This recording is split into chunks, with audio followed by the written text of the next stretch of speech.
Hi, and welcome to the latest installment of The Drive. I am CBSNews.com senior political reporter Brian Montopoli, and while all eyes have been focused on the debt ceiling fight this week, there has been a lot of action in the drive towards the Republican presidential nomination, and that's what we're here to talk about. So I want to start with our frontrunner, Mitt Romney. Now, you see the big board. It's our low-tech way of sort of showing how far people are along in getting to the nomination. We've got Mitt Romney on the 30.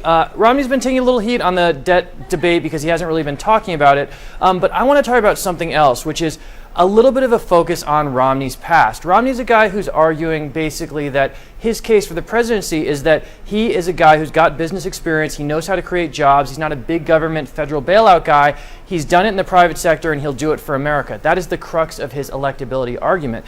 But that's a double-edged sword we saw this week. An ad emerged from his failed Senate campaign against Ted Kennedy. Now, this ad never ran, but it accused Romney of taking a $10 million bailout when he was at Bain in the private sector. Now, the reality is a little bit more complicated than that.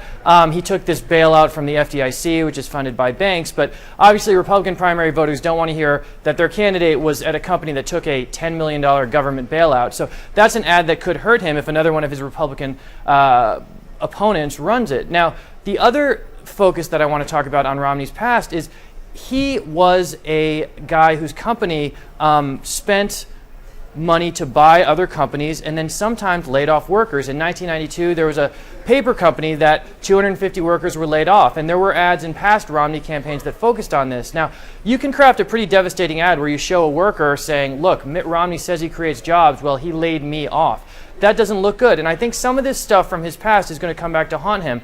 And so I'm going to actually move Romney back a little bit this week. He's still our front runner, but we have him on the 30. I'm just going to move him back a few yards, you'll see, to about, I don't know, we'll call that the 27. This is a very imprecise measurement, but Romney moves back a little bit because of this stuff about Bain Capital. I want to talk next about Sarah Palin. We have her on the 10-yard line. She had a big splashy Newsweek cover this week. She said, I can win the nomination in a general election now. I'll put this as politely as I can. I think that's optimistic. Palin remains a very divisive figure.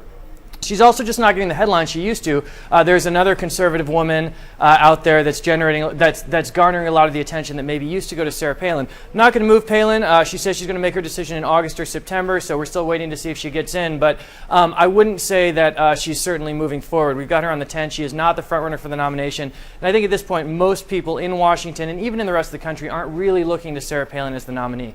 Last person I want to talk about, and we could talk about all of them, but we got to pick a few, keep things tight, is Representative Michele Bachmann. Of course, everyone's talking about Representative Michele Bachmann. Now, Bachmann has until the end of Friday to release her fundraising numbers for the second quarter. She has yet to release them as of this taping, but a source told CBS News last night that she's going to be announcing $4 million for the quarter, $2 million of it coming for being transferred from her congressional campaign, so really $2 million. Now, that's not a great number. It puts her right around where folks like Tim Pawlenty are.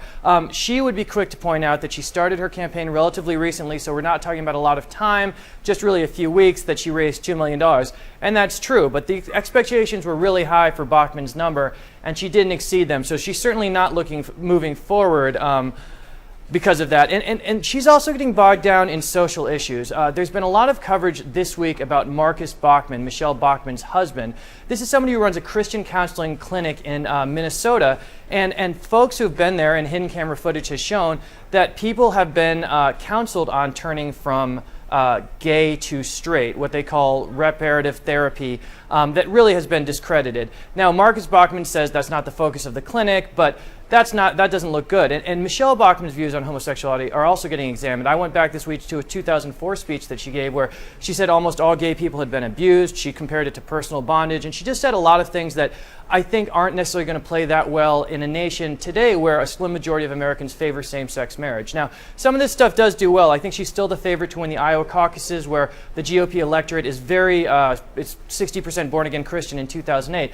But this is a year where there's not a Democratic contest. So in these open primaries in a lot of these states, independents who might have been voting in a Democratic primary last time around are going to be voting in the Republican primary. And they're not turned on by this sort of divisive rhetoric about gay people. So Bachmann didn't have a great week with the fundraising numbers, and she's getting dragged down on the social issues. So we're going to move her back too in the drive. She's going to move back here to about, we'll say the 12. Now, that's not a huge move. I think our board looks fairly similar to what it did last week, and it was not a real exciting week for these candidates. A lot of them lied low while everyone was fighting it out about the deficit, but that's where the picture is now. So with that, I'm going to wrap up. This is Brian Montopoli, CBS News. Thanks for being with us on the drive. Stay with us. We're going to be doing this once a week, if not more, as things heat up. So be sure to check back with us, and thanks very much.